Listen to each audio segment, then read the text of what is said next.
अखंड महाराष्ट्राचं आराध्य दैवत छत्रपती शिवराय यांना वंदन करून त्याचबरोबर आपल्या महाविकास आघाडीचे उमेदवार सत्यशील दादा शेरकर आणि आदरणीय सर्व स्टेजवरील प्रमुख पदाधिकारी,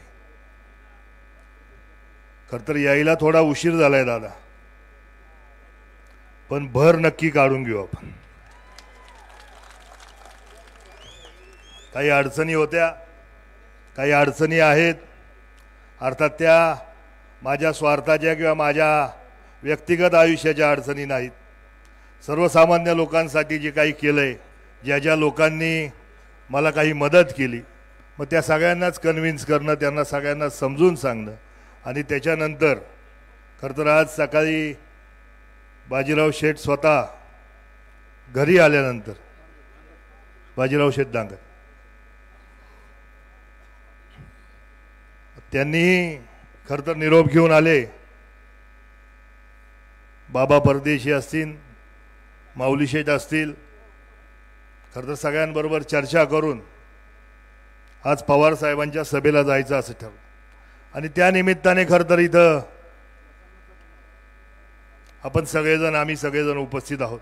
अर्थात त्यामध्ये प्रसन्न अण्णा असतील, ही सगळीच मंडळी की ज्यांनी पहिल्या सुरुवातीपासून आजपर्यंतचा हा प्रवास या इलेक्शनचा हा सातत्याने पाहतो। खरं तर आजचा इलेक्शनचा विषय, आज दादा एक तरुण सहकारी, तरुण मित्र म्हणून अनेक वर्षापासून बरोबर आहे आणि बरोबर काम करतोय। दादांचा स्वभाव मी सातत्याने अनेक वर्षापासून जाणतो। दादांच्या अडचणी असण्यापेक्षा माझ्या अडचणी होत्या, आणि त्यानिमित्ताने खरं तर यायला उशीर होतो। दादा, आजची इलेक्शन सर्वार्थाने वेगळी आहे। सर्वार्थाने ही वेगळी इलेक्शन होत असताना आज तरुणाई आपल्याकडे मोठ्या आशेने बघते, सर्वसामान्य माणूस मोठ्या आशेने बघतो।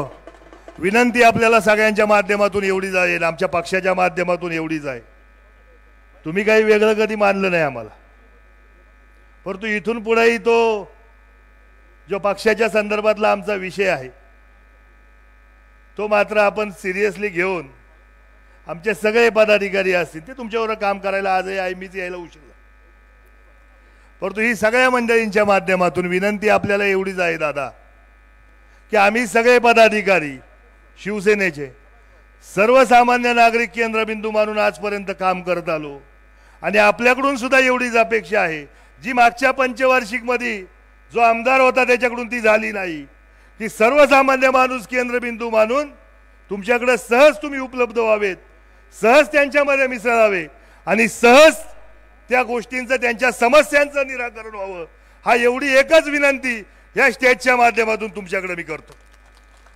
कारण गेल्या पंचवार्षिकला मी पाहिलं, मला एक रस्ता करायला जर आडवा येत असतील, हा माझी आमदार आता माझीच म्हणायला पाहिजे, माझी झालंच आहे, मी तुम्हाला आज सांगतो।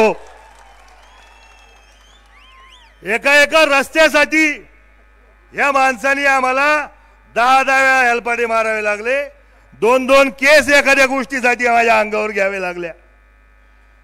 माझ्यावर खोटी केस करत असताना माझ्या कार्यकर्त्यांनी तिथे जाऊन जाब विचारायचा प्रयत्न केला, 200 रुपयाचा दरोडा टाकला। 200 दरोडा 200 रुपयाचा असतो काय दादा? पण प्रशासन यांनी वाकवलं, प्रशासन यांनी यांच्या पद्धतीने झुकवलं, आणि माझ्या कार्यकर्त्यांवर 200 रुपयाचा गुराढ। आणि या सगळ्या गोष्टींचा या इलेक्शन मध्ये आम्ही सगळे नारायणगावकर मंडळी यांना जाब विचारल्याशिवाय, यांना धडा शिकवल्याशिवाय राहणार नाही, हे तुम्हाला आज सांगतो। अनेक गोष्टी आहेत बोलण्यासारख्या, स्टेजवर मंडळी भरपूर आहेत, विनंती आपल्या सगळ्यांना एवढीच आहे, आता जर मैदानात उतरलोच आहे तर तो विजयी होऊनच बाहेर यायचे। पुन्हा एकदा दादांना मनापासूनच्या शुभेच्छा व्यक्त करतो, आणि आपल्या सर्व मान्यवरांचा आभार मानतो, थांबतो। जय हिंद, जय महाराष्ट्र, जय शिवराय।